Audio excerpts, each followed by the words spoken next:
Welcome to Forum 360. Thank you for joining us for a global outlook with a local view. I'm Leslie Unger, your host today. Since 2017, she has been teaching law students at the University of Akron the technological skills needed to practice law in the 21st century.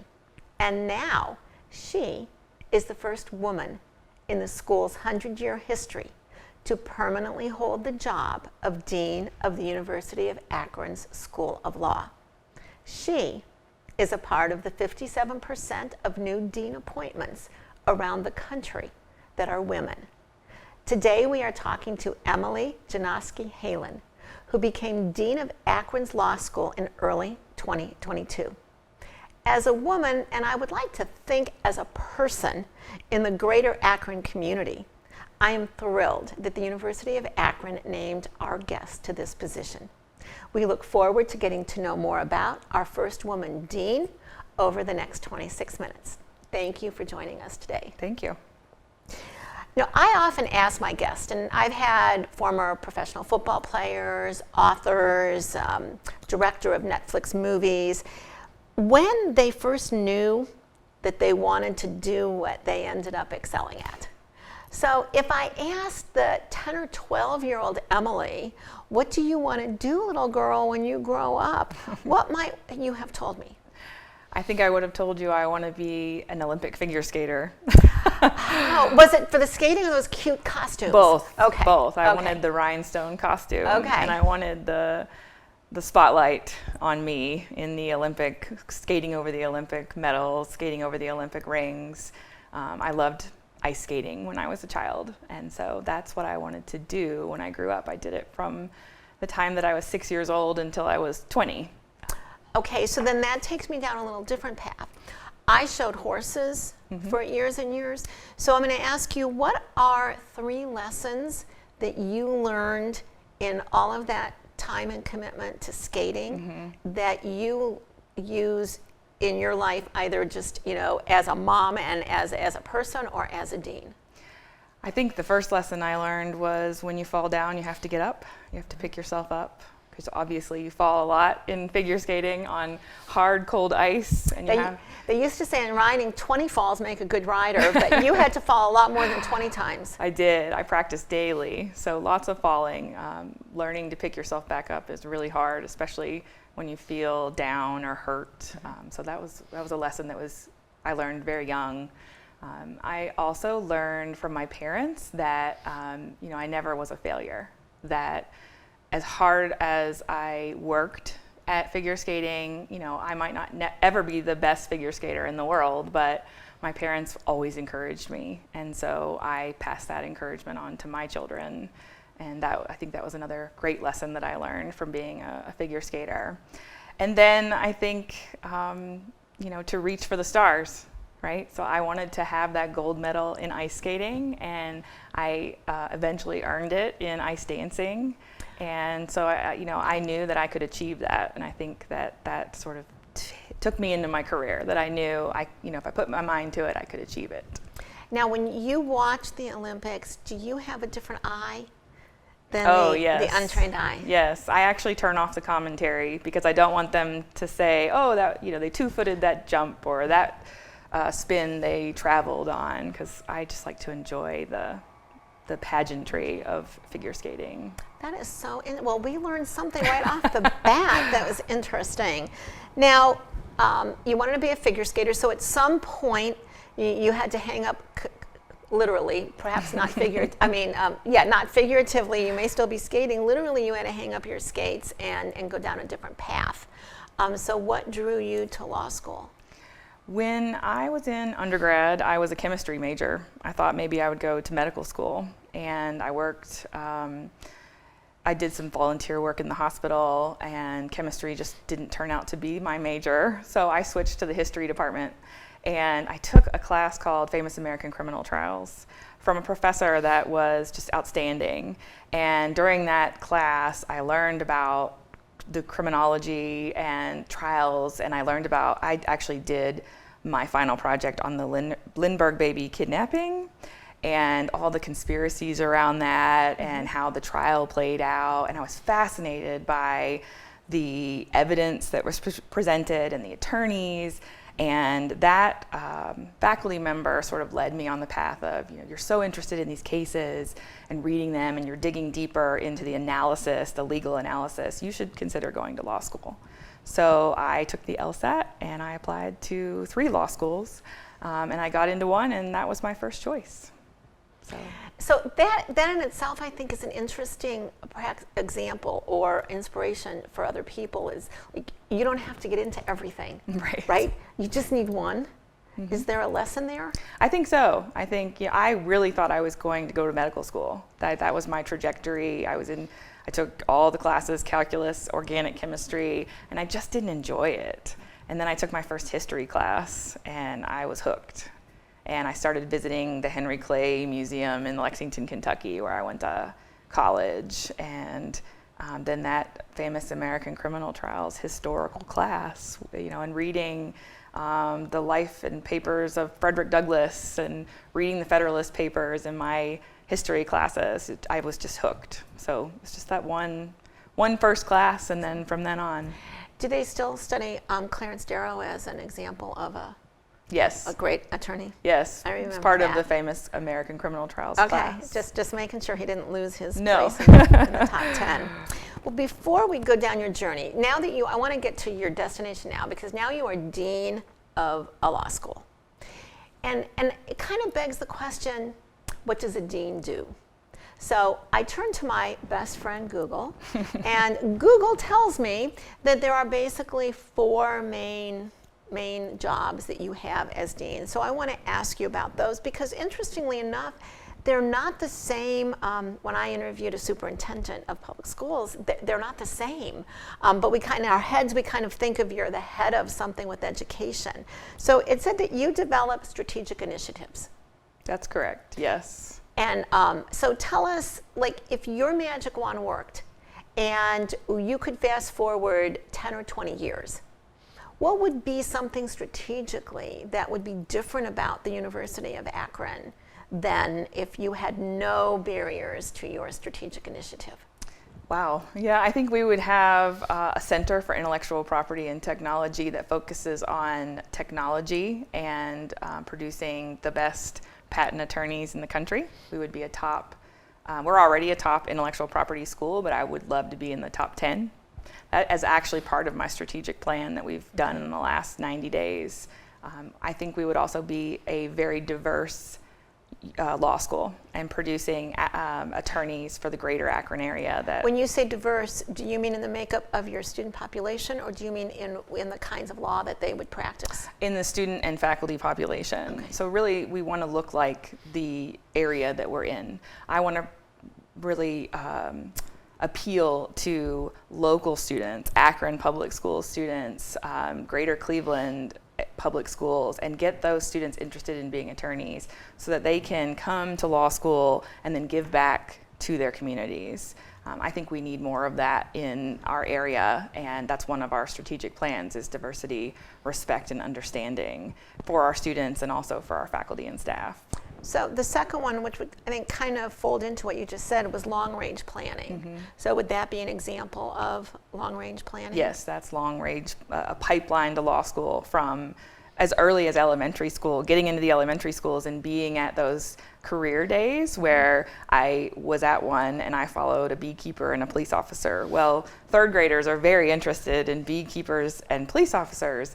And when I asked them to tell me the name of a judge, many of them said Christina Aguilera or Simon Cowell, right? I thought they were going to say Judge Judy, but they went American Idol and The Voice. Then The Voice, yes. Oh, wow. So I would like to educate from elementary school on the importance of attorneys and the importance of our judicial system. I think we've lost that, and so that pipeline is part of my long-term planning. Now, the third, which is like my number one weakness is fundraising. Mm-hmm. I mean, like I love animals, but I would have a hard time asking someone for $1 for, you know, a nonprofit. It's not one of my strong points, but that's one of yours, obviously, as dean. So is there a secret sauce? I don't think there's a secret sauce. I think it's really creating relationships. So I don't see it as fundraising. I see it as meeting my alumni who are successful and want to give back to the university that they love, and getting to know them and find out what they're passionate about, and then asking them to support the law school, to support the students, because that's really why we're there. We're not there for any other reason but those students and making them the best attorneys that they can be. So I actually really enjoyed being on the road, meeting our alumni, and just making those connections. And the fundraising comes later. I think it's easy to ask for money from someone once you figure out what they're passionate about and how much they love the law school. And that really is the fourth, is developing relationships. Mm-hmm. That's what you're really saying. You know, there's a saying in sales that you sell for the fourth sale, not the first one, meaning that you develop the relationship. Right. And that's really what you're saying about fundraising. Right, exactly. Oh, interesting. Yeah. So now we know what a dean does, kind of. Kind of. Yeah, so let's go back to your journey. For a short time, you practiced at a law firm.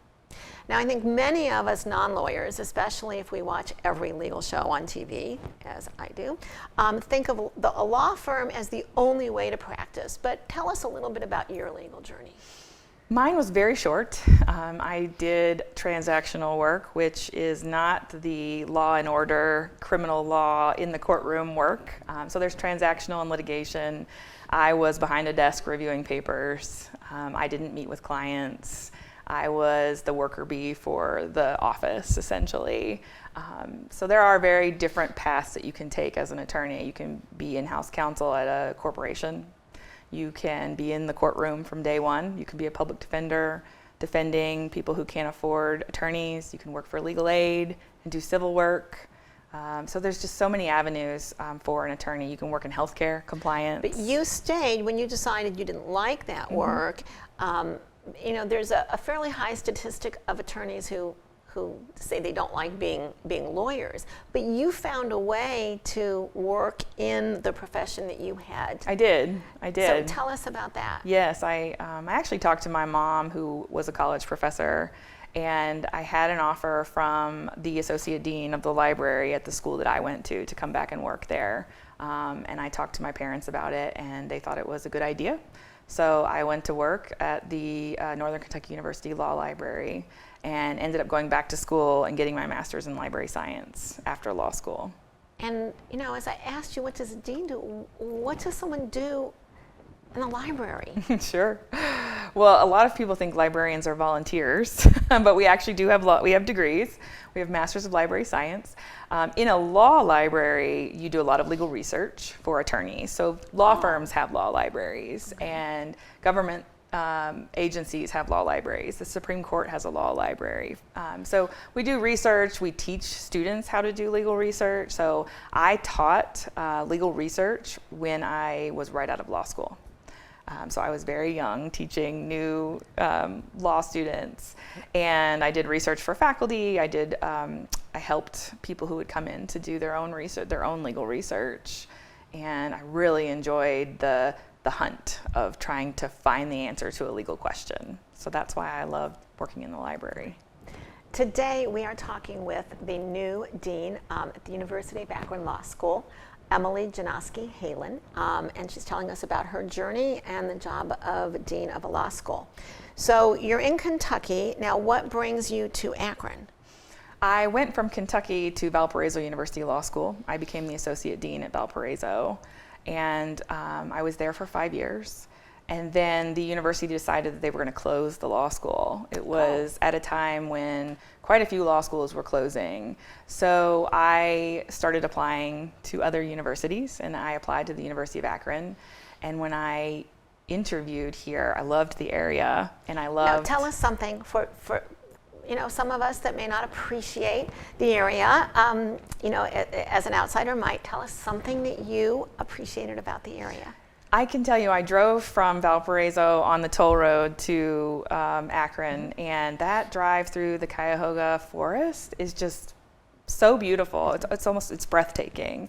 And I thought to myself, I could live here, especially, thinking Cleveland is so close, so I can be in a big city like Chicago was so close to Valparaiso. Yes. And I stayed in Cuyahoga Falls next to the river, and the downtown area was so nice and welcoming, and I felt like I was back in Kentucky, that I was really in a Midwest city where people were very friendly, and I felt like I belonged. So yeah, it's the beauty and the people, I think, that. Now, what was it about the law school that attracted you? Again, I think it's one of the jewels of our area, but we may drive past it, but I don't know that we really think about it or appreciate it. So what is something about the law school that attracted you? I really enjoyed meeting the faculty. The faculty were very passionate about the school, which is my number one criteria, the faculty and the students. What are the students like, and what are the faculty like? I met some students. Most of the students at Akron Law are first-generation college students, first-generation law students. And that is something that I am very passionate about, is that pipeline to law school.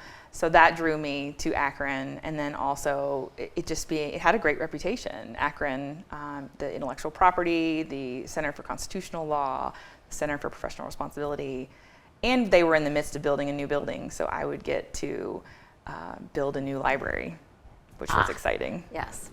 So have you been there long enough to be able to discern what is working well, what could use improvement, and what just isn't working at all?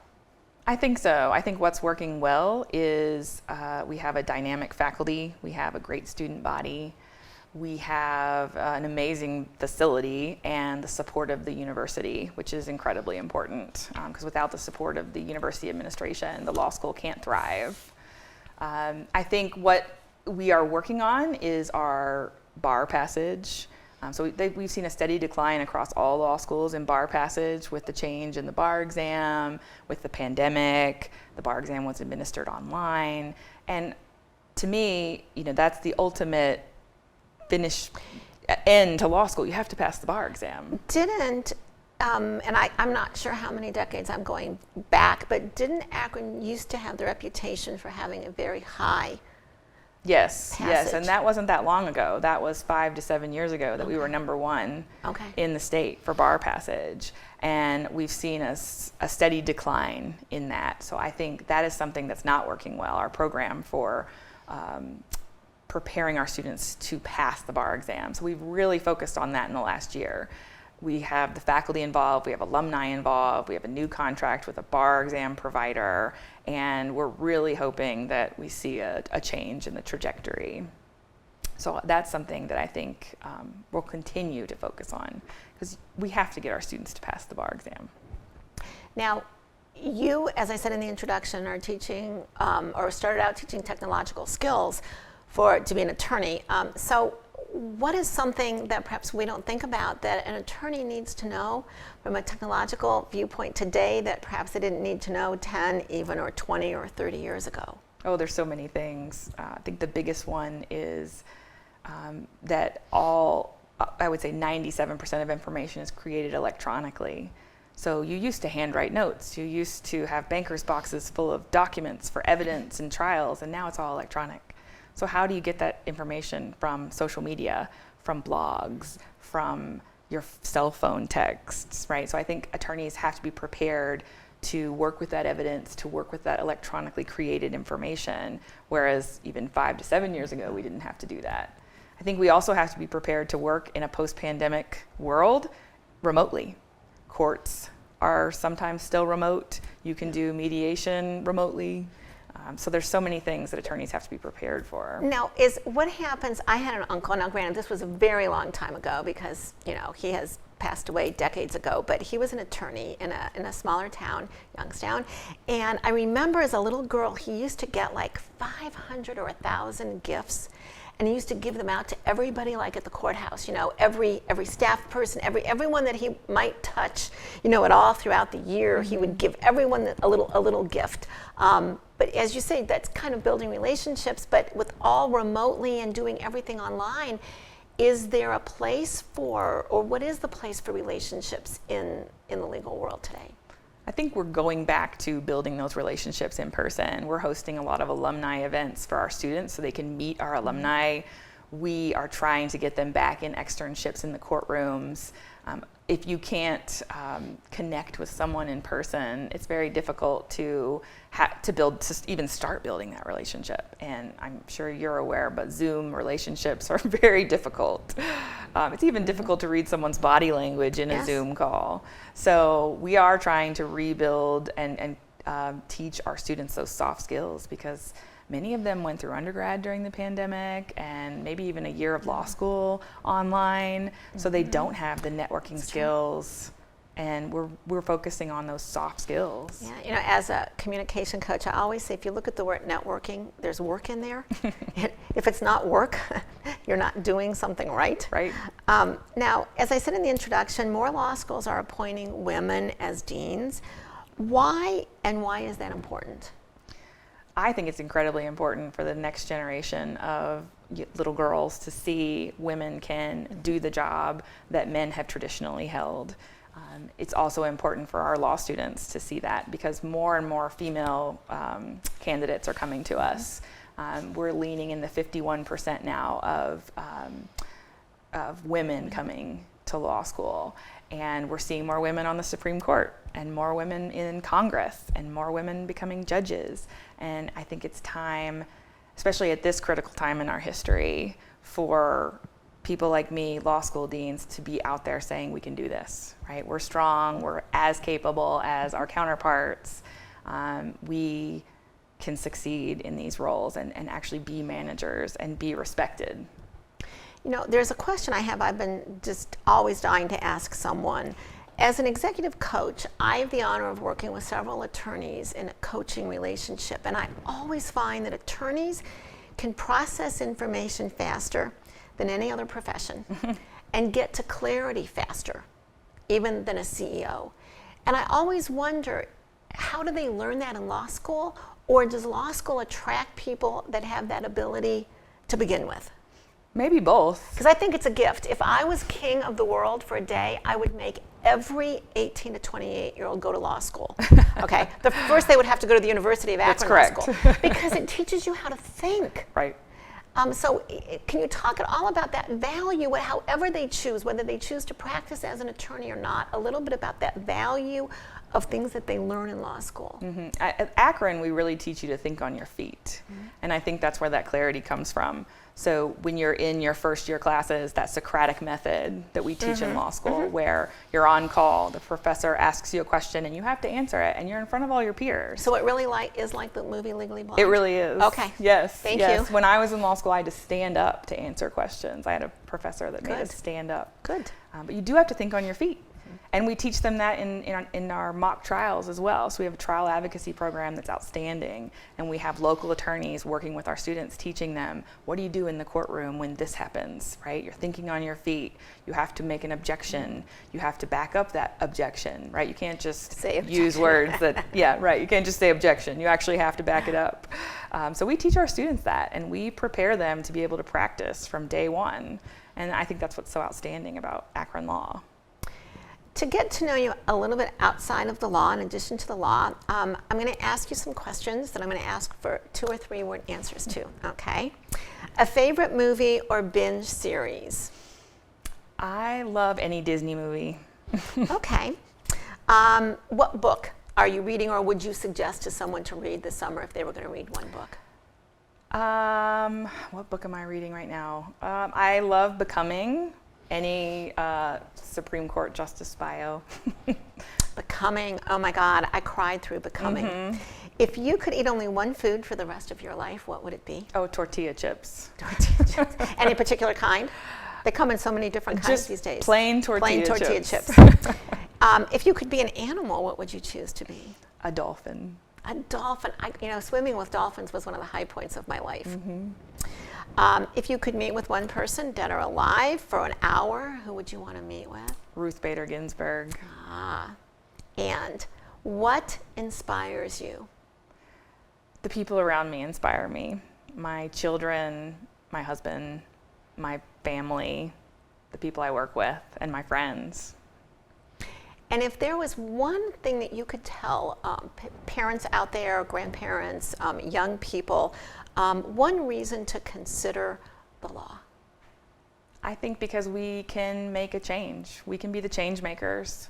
We, attorneys, are the people who bring the cases that change the world. And we can fight for rights, and we can help people. And can we also overturn some things that have been done? Yes, we can. We We can rewrite history. We can, for Okay. better or for worse. Okay. We have learned today that Dean Emily Janoski-Haehlen brings a unique resume to lead Akron School of Law in this third decade of the 21st century. We look forward to seeing how the law school evolves under her leadership. Certainly, with her technological background, she will lead the greater Akron community and the school students boldly into the future. Thank you to the Dean for joining us today. I'm Leslie Unger. Forum 360 is brought to you by John S. and James L. Knight Foundation, the Akron Community Foundation, Hudson Community Television, the Rubber City Radio Group, Shaw Jewish Community Center of Akron, Blue Green, Electric Impulse Communications, and Forum 360 supporters.